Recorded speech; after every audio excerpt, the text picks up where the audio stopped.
ब्रह्म स्वरूप गुरुदेव के चरणों में कोटि कोटि नमन। श्री योग वशिष्ठ के उपशम प्रकरण में चल रहा था कि वशिष्ठ जी राम जी को पूर्व का वृत्तांत सुना रहे थे कि तब परद राजा फिर बोले।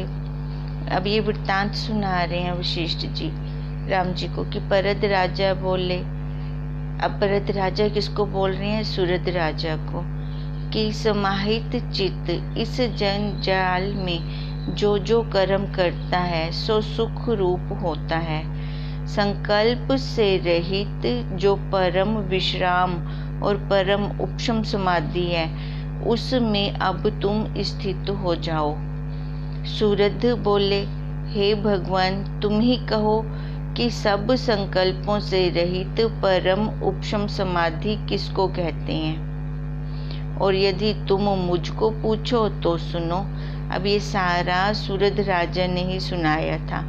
राम जी का क्वेश्चन क्या था पहले कि एक समाधि किसको कहते हैं। तो राम जी ने ये वृत्तांत, वशिष्ठ जी ने सारा वृत्तांत सुनाया था, सारा दृष्टांत दिया था परद राजा का कि सूरत राजा का मित्र परद राजा जब उसके देश में अकाल पड़ा तो घूमते घूमते वो सूरद राजा के पास आ गया और उसने ही फिर वहाँ पे इन दोनों की ज्ञान की वार्ता चली। अब वही वार्ता सुना रहे हैं वशिष्ठ जी राम जी को कि अब उसमें ये सूरद क्या कह रहा है, भी तो श्रीम होने का नाम समाधि नहीं है। खाली मुंह से चुप हो जाए तो उसका नाम समाधि नहीं है। जिसका चित्त समाहित नित्य तृप्त और सदा शांत रूप है और जो यथाभूतार्थ है उसको वैसा का वैसा ही जानता है, तो उसका और उस ज्ञान में उसका पक्का निश्चय है, वही समाधि कहती है। और कमरा बंद करके ध्यान समाधि लगा के बैठ जाएं और मन हमारा कहीं का कहीं घूम रहा है तो वो समाधि नहीं है।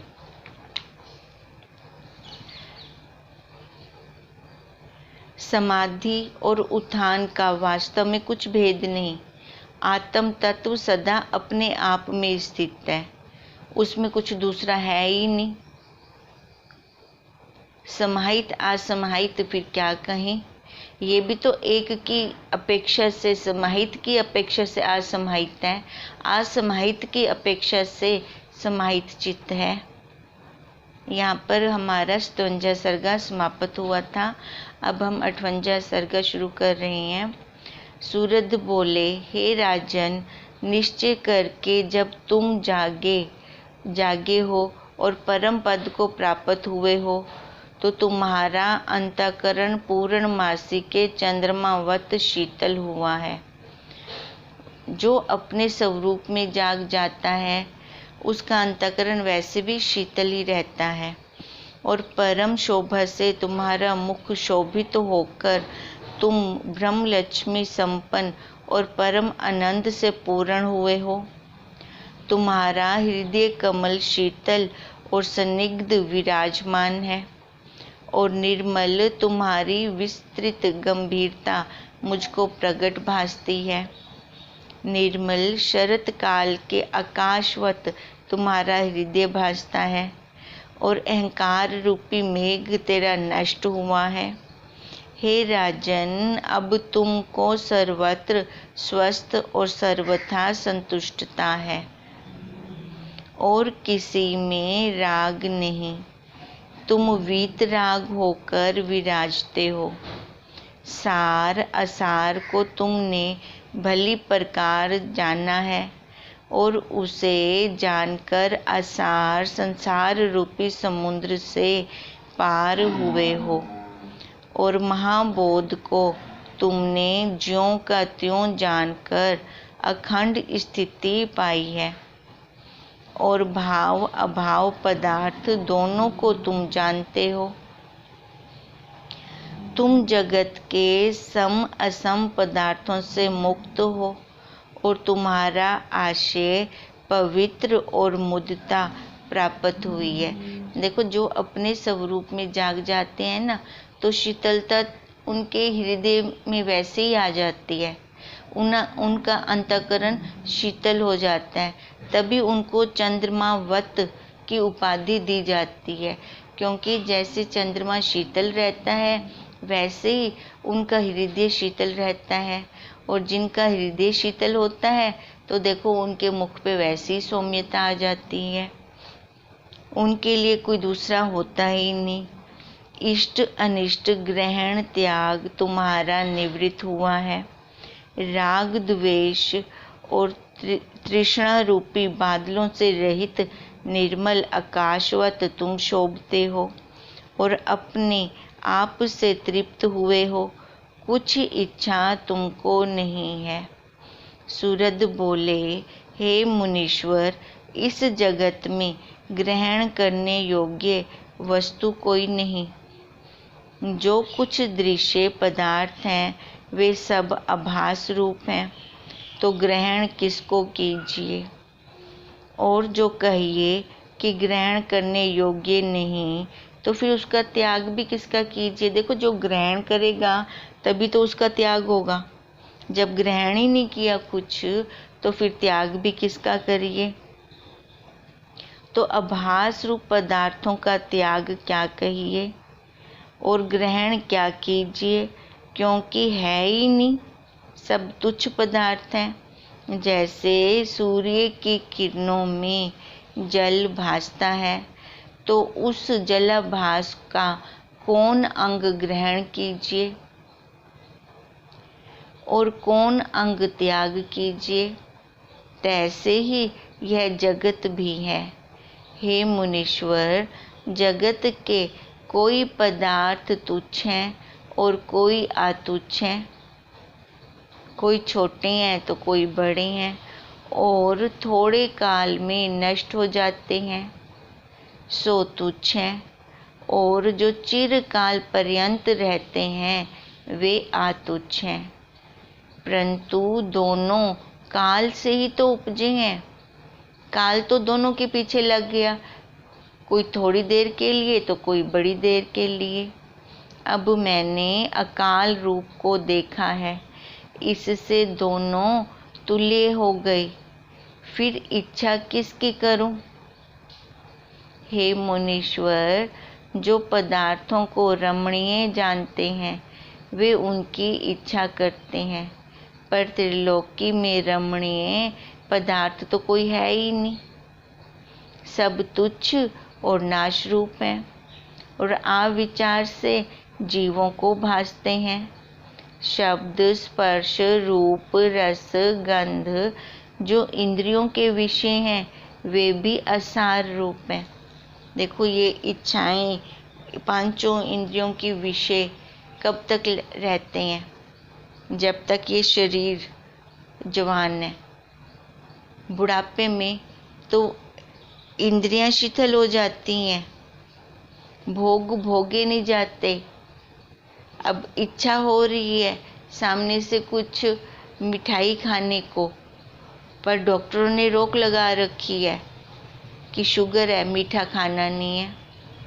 इच्छा हो रही है गन्ना खाने को, पर डॉक्टर क्या रोक लगाएंगे, अपने दांत ही नहीं है, खाएं कैसे। देखो, ये इंद्रियां भी जवाब दे जाती हैं बुढ़ापे में, पर ये मन है कि ये जवाब नहीं देता, कभी तृप्त नहीं होता। और ये तृप्त कैसे होगा, विचार से। जब हम विचार करेंगे क्या सही है क्या गलत है, आज तक इंद्रियों को इतना भोग दिया तो क्या निकला, उसका परिणाम क्या आया कि ये इंद्रियां शांत हो गई, ये तो और मांग रही हैं। अब यही कह रही हैं कि हे मुनीश्वर, जो पदार्थों को रमणीय जानते हैं वे उनकी इच्छा करते हैं, पर त्रिलोकी में रमणीय कोई पदार्थ ही नहीं है, सब तुच्छ और नाश रूप हैं और अविचार से जीवों को भासते हैं। शब्द, स्पर्श, रूप, रस, गंध जो इंद्रियों के विषय हैं वे भी सब असार रूप हैं। स्त्री को बड़ा पदार्थ जानते हैं, पर वह भी देखने मात्र सुंदर है और भीतर से रक्त, मांस, विष्ठा और मूत्र का थैला बना हुआ है। इसमें भी कुछ सार नहीं। पर्वत बड़े पदार्थ हैं, सो पत्थर है। समुद्र जल है, वनस्पति काष्ठ है। क्या है? लकड़ी तो है, पत्ते ही तो हैं, फल पौधे ही तो हैं, और इनसे आदि जो पदार्थ हैं वे सब आपात रमणीय हैं, थोड़े काल के लिए। देखो फूल की जिंदगी कितनी है, एक दिन, दूसरे दिन वो मुरझा जाता है। तो यही कह रहे हैं कि विचार बिना सुंदर भासते हैं। जब हम विचार करते हैं तो वो सब थोड़ी देर के लिए, सबके पीछे काल लगा पड़ा है। इनकी जो इच्छा करते हैं वे अपने नाश के निमित्त करते हैं। जैसे पतंग दीपक की इच्छा करता है, सो अपने नाश के निमित्त करता है, और हिरण राग की इच्छा से नाश को प्राप्त होता है। तैसे ही जो विषयों की तृष्णा करते हैं वे अपने नाश को करते हैं। इससे विचार से रहित जो अज्ञानी हैं वे पदार्थों को रमणीय जानकर अपने नाश के निमित्त इच्छा करते हैं। कौन करते हैं? जो अज्ञानी हैं, क्योंकि वो विचार ही नहीं करते। और जो समदर्शी ज्ञानवान है वे उन्हें अरमणीय जानकर किसी जगत के पदार्थ की इच्छा नहीं करते। जिनका चित्त अपने स्वरूप में लय हो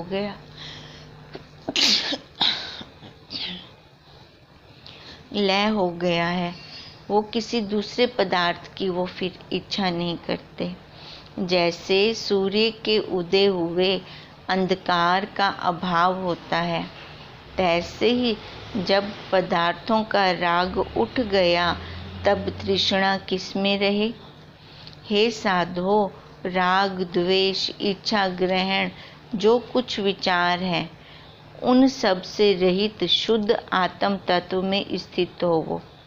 बहुत कहने से क्या, जिस पुरुष के मन से वासना नष्ट हो गई है वह उपशमवान कल्याण मूर्ति परम पद को प्राप्त हुआ है और संसार समुद्र से वो तर गया है। इति श्री योग विशिष्ट उपशम प्रकरणे सूरद परद निश्चय वर्णन नाम 58 सर्गा समाप्त। अभी देखो इस सर्गे में सूरद को भी पक्का निश्चय है, दृढ़ निश्चय है, और ये परद राजा ने बोला उसको भी पक्का निश्चय हो गया है। अब किस चीज का निश्चय हो गया है? अपने स्वरूप का। अब वशिष्ठ जी बोले, हे राम जी, इस प्रकार सूरद और परद जगत को भ्रम रूप विचारते परस्पर गुरु जानकर पूछते रहे, क्योंकि इस संसार ने ही हमारी आंखें खोली हैं। यहीं पर वो अब सत्य तो पता लग गया ना, झूठ की तो पोल खुल गई। फिर कुछ दिन उपरांत परद चला गया। हे राम जी, इनका जो परस्पर संवाद तुमको सुनाया है सो परम बोध का कारण है। इस विचार के क्रम से बोध की प्राप्ति होती है। तीक्ष्ण बोध से जब विचार करोगे तब अहंकार रूपी बादल का अभाव हो जाएगा और शुद्ध हृदय रूपी आकाश में आत्म रूपी सूर्य का प्रकाश हो जाएगा। इससे परम पद के लाभ के निमित्त अहंकार रूपी बादल का अभाव का यत्न करो। देखो अब हमारे स्वरूप में दृढ़ता क्यों नहीं आती, हम क्यों नहीं टिक पाते वहाँ पर? क्योंकि अहंकार रूपी बादल आए हुए हैं। अहंकार आकार में अहंकार, अपने आप बोल रहा है वो अहंकार। जो ये आकार लेकर हम बैठे हैं, यहाँ पर अहंकार है। किसी को उपाधि का कि डॉक्टर हूँ, इंजीनियर हूँ, वकील हूँ, या तो किसी को अपने धन का, या तो किसी को अपने रूप का। सारे अहंकार में घूम रही हैं। अब गुरुदेव कहते हैं पहले तो यहाँ से यत्न करके ये वाले बादल हटाएं, अहंकार के बादल हटें, तभी परम पद का हमें वो स्वरूप दिखाई देगा। परम पद में हम स्थित होंगे। आत्मा जो सत्य और सब आनंदों की संपदा चिदाकाश है, उसमें स्थिति पाएंगे। हे राम जी, जो पुरुष नित्य अंतर्मुखी अध्यात्म में है और नित्य चिदानंद में चित्त को लगाता है। देखो ये रोज का अभ्यास है, क्योंकि हम किसको काटने लगे हैं? जीव भाव को। जीव भाव खाली इस जन्म का नहीं है, जन्मों जन्मों के संस्कार हैं वो। अब अगर रोज सफाई करेंगे तभी घर साफ रहेगा। तो रोज सफाई क्या है? नित्य ध्यान करना, नित्य विचार करना, नित्य सत्य का संग करना। तभी कह रहे हो शिष्ट जी, हे राम जी, जो पुरुष नित्य अंतर्मुखी अध्यात्म में है और नित्य चिदानंद में चित्त को लगाता है, वह सदा सुखी है। उसको शोक कदाचित नहीं होता। और जो पुरुष आत्म पद में स्थित हुआ है, वह बड़े व्यवहार करे और राग द्वेष सहित दृष्टि आवे तो भी उसको कुछ कलंक नहीं होता, क्योंकि वो खाली व्यवहार कर रहा है। दिख रहा है हमें, एक के साथ राग करते हुए, एक के साथ द्वेष करते हुए, पर उसकी स्थिति कहाँ है? अपने स्वरूप में। कहते हैं व्यवहार में भले वो महापुरुष हमें दिखाई दे, एक के साथ राग कर रहा है, एक के साथ द्वेष कर रहा है, पर वो कहाँ पर है? अपने स्वरूप में स्थित है, वो निष्कलंक है। जैसे कमल जल में दृष्टि आता है तो भी ऊंचा रहता है। वो तो अपना महापुरुष प्रारब्ध काट रहा है। जिस व्यवहार में, जिस परिवार में वो रहकर व्यवहार कर रहा है, तो वो अपने प्रारब्ध के अनुसार कर रहा है, पर अंदर से उसको तपन नहीं है। जैसे कमल जल के अंदर तो है, कीचड़ के अंदर तो है, पर कीचड़ उसको टच नहीं करती, वो हमेशा उससे ऊंचा बना रहता है। जल उसको स्पर्श नहीं करता। तैसे ही ज्ञानवान को व्यवहार का राग द्वेष हृदय में स्पर्श नहीं करता, भले वो व्यवहार करते हुए हमें दिख रहा है। हे राम जी, जिसका मन शांत हुआ है, उसको संसार के इष्ट अनिष्ट पदार्थ चला नहीं सकते। जैसे सिंहों को मृग दुख दे नहीं सकते, तैसे ही ज्ञानवान को जगत के पदार्थ दुख नहीं दे सकते। जिस पुरुष को आत्मानंद प्राप्त हुआ है, उसको विषयों की तृष्णा नहीं रहती और न वह विषयों के निमित्त कदाचित दीन होता है। जैसे जो पुरुष नंदन वन में स्थित होता है, वह कंटकों के वृक्ष की इच्छा नहीं करता, तैसे ही ज्ञानवान जगत के पदार्थों की इच्छा नहीं करता। हे राम जी, जिस पुरुष ने जगत का अविद्या रूप जानकर त्याग किया है, उसके चित्त को जगत के पदार्थ दुख नहीं दे सकते।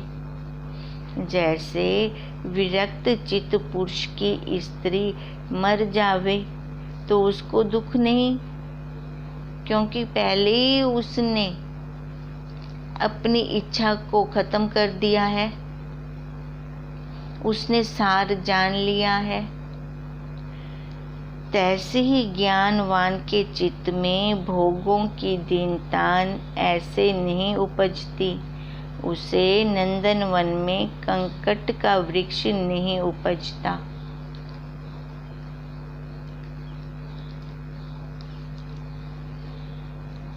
अब यही वशिष्ठ जी राम जी को कह रही हैं कि जिसने पहले ही अपनी इच्छाओं को, वासनाओं को खत्म कर दिया, अब भले उसकी स्त्री नहीं रहती, वो देख रहा है, वो जान रहा है, पर जो भोग विलासी हैं वो बहुत रोते हैं क्योंकि उनकी इच्छा की आपूर्ति नहीं होगी। पर ज्ञानवान, विचारवान वो देख रही हैं कि जिसकी जितनी प्रारब्ध है वो उतना ही रहेगा, लो दो और चलो।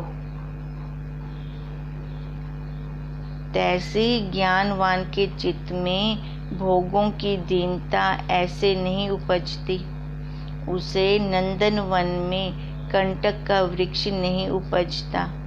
जिस पुरुष को आत्मबोध हुआ है और संसार का कारण मोह उसका निवृत्त हुआ है, वह जगत का कार्य करता दृष्टि आता है, परंतु वह कार्य उसको स्पर्श नहीं करते। जैसे आकाश में अंधकार दृष्टि आता है, परंतु आकाश को स्पर्श नहीं करता। हे राम जी, अविद्या की निवृत्ति का कारण विद्या है, अज्ञान के निवृत्ति का कारण ज्ञान है। अज्ञान को कैसे खत्म करेंगे? ज्ञान से, विचार से, और किसी उपाय से ये निवृत्त नहीं होती। जैसे प्रकाश बिना तम निवृत्त नहीं होता, तैसे ही विचार बिना अविद्या निवृत्त नहीं होती। विचार का नाम, अविचार का नाम अविद्या है, और विचार का नाम विद्या है। जब अविद्या नष्ट होगी तब विषय भोग संवाद ना देवेंगे। देखो, जब अविद्या नष्ट होगी तब जो विषय हैं उनमें रस ही नहीं आता, क्योंकि अविद्या के कारण, अज्ञान के कारण वो विषय अच्छे लग रहे थे। जब उनकी पोल खुल गई तो फिर वहाँ रस कहाँ से आएगा? हे राम जी, ज्ञानवान को विचार के कारण इंद्रियों के व्यवहार अंधा नहीं करते। जैसे जल में मछली रहती है, उसको जल अंधा नहीं कर सकता, पर अंधे हो जाते हैं। है ना विचित्रता? आश्चर्य की बात है ना कितनी बड़ी। जब ज्ञान रूपी सूर्य उदय होता है तब अज्ञान रूपी रात्रि निवृत्त हो जाती है। देखो, अज्ञानता में, अविद्या में जीव कैसे मैं कर रहा है। ये घर मेरा, ये परिवार मेरा, बैंक बैलेंस मेरा, कैसे उसको मैं हो रही है, जबकि उसका तो कुछ है ही नहीं। वो पहले ही बोल दिया है कि सबके पीछे काल लगा पड़ा है, काल सबको खा रहा है। बताओ, कौन सी वस्तु जो दिख रही है वो एक जैसी है? किसी भी वस्तु को उठा लो, परिवर्तन परिवर्तन परिवर्तन, उसके रूप में परिवर्तन आ रहा है, गुणों में परिवर्तन आ रहा है। सत्य किसको कहते हैं? जो तीनों कालों में एक रस रहे, वो तो अपना स्वरूप है। देखो, मन भी जो दिखता नहीं है, पर मन भी तो बदल रहा है, बुद्धि भी तो बदल रही है, एक जैसे नहीं रहते। सत्य तो वही है जो तीनों कालों में एक रस है। तभी कह रही हैं जब ज्ञान रूपी सूर्य उदय होता है। अब ज्ञान क्या है? खाली विचार, खाली विचार करना है हमने, और विचार करने से इतनी शांति तृप्ति मिलती है। सौदा बहुत सस्ता है, सभी को कर लेना चाहिए। कोई पैसे भी नहीं देने, कोई तन भी नहीं देना, खाली विचार, अपने मन को मोड़ना है, खाली विचार करना है। तो देखो जिस अवस्था में जहाँ पे भी हम बैठे हैं, विचार तो हम कर ही सकते हैं बिना किसी रोक टोक के। कोई हमारे ऊपर बंधन भी नहीं लगा सकता कि तूने यहाँ पे बैठ के विचार नहीं करना। जिस अवस्था में बैठे हैं, जहाँ मर्जी बैठे हैं, विचार तो हमारे हाथ की बात है। इसलिए कहते हैं जो ज्ञान रूपी सूर्य उदय होता है, तब ये अज्ञान रूपी रात्रि निवृत्त हो जाती है, चित्त परम आनंद को प्राप्त हो जाता है और राग द्वेष रूपी निशाचर नष्ट हो जाता है। तब फिर मोह को नहीं प्राप्त होता। किससे राग करें, किससे द्वेष करें, जब सब मैं ही मैं हूँ, मेरा ही आपा है। अपने आप से कभी द्वेष किया? ध्यान करें, पूरी जिंदगी जितनी हमने पीछे बिताई, जितने सालों में, वर्षों में, कौन सा पल ऐसा था कि जब हमने अपने आप से द्वेष किया? जिसके हृदय आकाश में आत्म ज्ञान रूपी सूर्य उदय हुआ है, उसका जन्म और कुल सफल होता है। जैसे पूर्णमासी का चंद्रमा अपने अमृत को पाकर अपने में ही शीतल होता है। देखो जिसने ज्ञान किया है, विचार किया है, वो शीतल हुआ है। चंद्रमा का स्वभाव क्या है? शीतलता। चंद्रमा से हम उसकी शीतलता अलग नहीं कर सकते। ऐसे ही जो ज्ञानवान है, विचारवान है, उससे हम उसकी शीतलता, जो उसका अंतःकरण शीतल हुआ है, उसकी सौम्यता हम उससे अलग नहीं कर सकते। जो पुरुष आत्म चिंतना में अभ्यास करता है, वह शांति पाता है। हे राम जी, बुद्धि श्रेष्ठ और सत्य शास्त्र वही है जिसमें संसार से वैराग और आत्म तत्व की चिंतना उपजे। अब बुद्धि श्रेष्ठ किसको बोलें? बुद्धि तो सबके पास है। डॉक्टर के पास कितनी, इंजीनियर के पास कितनी, वकील के पास कितनी है बुद्धि? पर अच्छी बुद्धि किसको बोलें? जो अपने स्वरूप की तरफ लेके जाए। ऐसे सत्य शास्त्र बहुत हैं, पर सत्य शास्त्र किसको कहें? जिसमें संसार की तरफ से वैराग्य आए, संसार की जो पोल खोल दे कि कुछ नहीं है, ये संसार नश्वर है। हमें क्या चाहिए? हमें शाश्वत चाहिए, जो हमें अपने स्वरूप में स्थित करे और कभी भी हमसे जुदा ना हो।